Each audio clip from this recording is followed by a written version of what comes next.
Just confused, troubled people. They don't know what they're doing here.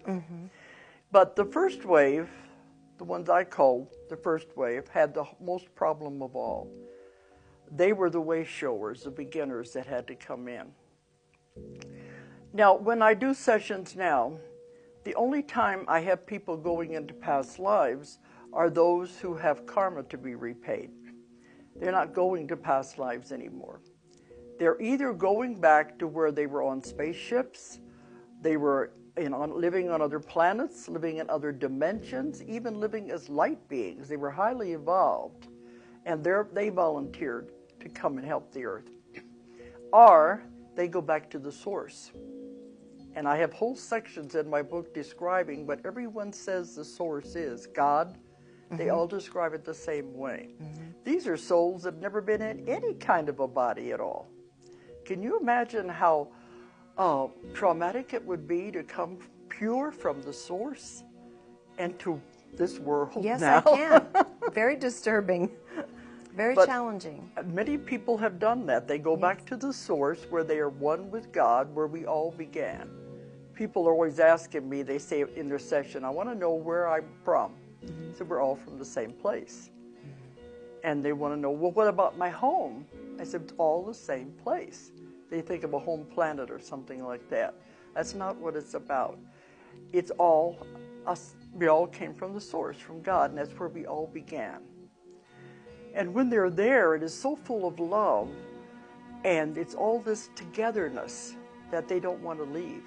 Yes. So in the sessions, I asked them, well, why did you leave? It was so beautiful. I know they left because I'm talking to a body that's laying on the bed. Why did you leave? They all say the same thing. We heard the call. They heard the call that went out, even to the other planets, to the space people, and to the ones who had never been out in from the source. We heard the call, Earth is in trouble. Will you go and help? And many of them describe meetings on the spirit side even, where they're saying, who wants to go and help? And I had one woman said, and I raised my hand.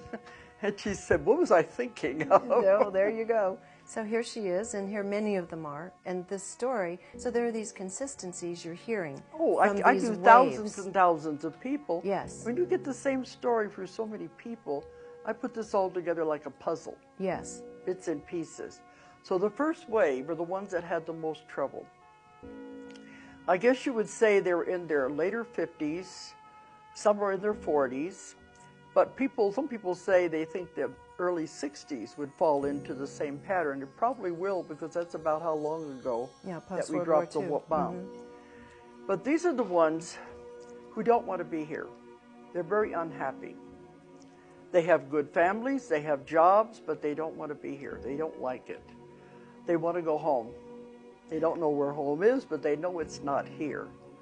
They don't like the violence, they don't understand it, and many of these first waivers have tried to commit suicide at different points in their life to get out of here. I have a question at this point. If they came in and they went through the traditional thing that happens when you incarnate here, which is essentially a case of amnesia, and they don't understand consciously what they're doing here, what are they functionally doing while they're here to help shift those frequencies or further this evolutionary process?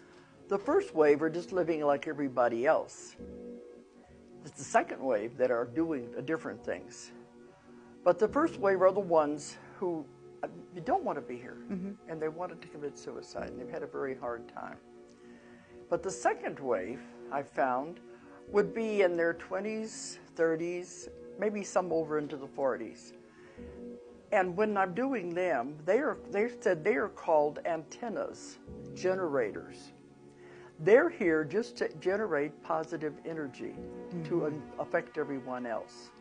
Yes, that makes sense. My son is in that age group, and he and his friends are just beautiful beings who really do work toward generating communal friendships, supporting each other, non-judgment. It's beautiful. Well, they said those kind of people can walk through a crowded mall or a store, and their energy will affect anyone that is there. Yes. Not consciously, they don't realize what they're doing, but their energy is supposed to be generated to affect other people.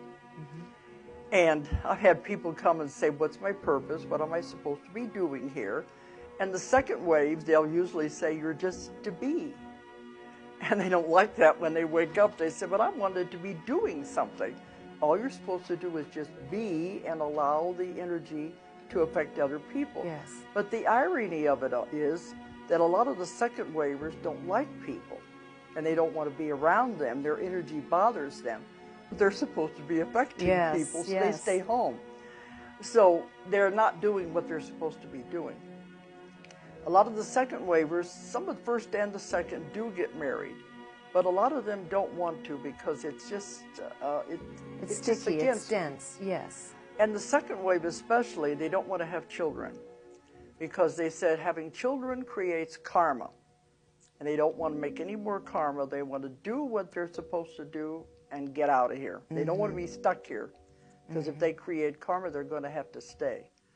So many of them don't want children, and they work from their home. The second wavers do, so they keep away from people. But they're very gentle, loving people. And I asked them one time, well, why did the first wave have such a hard time? And they said, somebody has to be the beginning. Somebody has to be the one that creates the path, the way shower. And they started, and then the others, the second wave, followed, so they had an easier time. Yes. And that makes sense. That's the and difference. Now their children are these little amazing little 3, 4, 5, 6. Well, not theirs. It's just the third wave. The third wave, Yeah. yes. The third wave of Because being. some of them don't want children. Right. Some of them could be, they're born to whomever, but that next one is really interesting. The third wave are the children. And some of them now are in their teens. But these are the hope of the world. They're the gift of the world. They're here to really make a difference.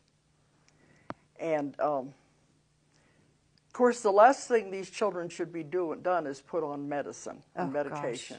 Gosh. Oh. That's the last Let's not thing even because go there. they are functioning at a different level. They have come in with all of their genetics, everything is in place because they are a totally new species. And I've spoken at conferences about the new children where they're trying to educate the educators. And they have panels of these kids.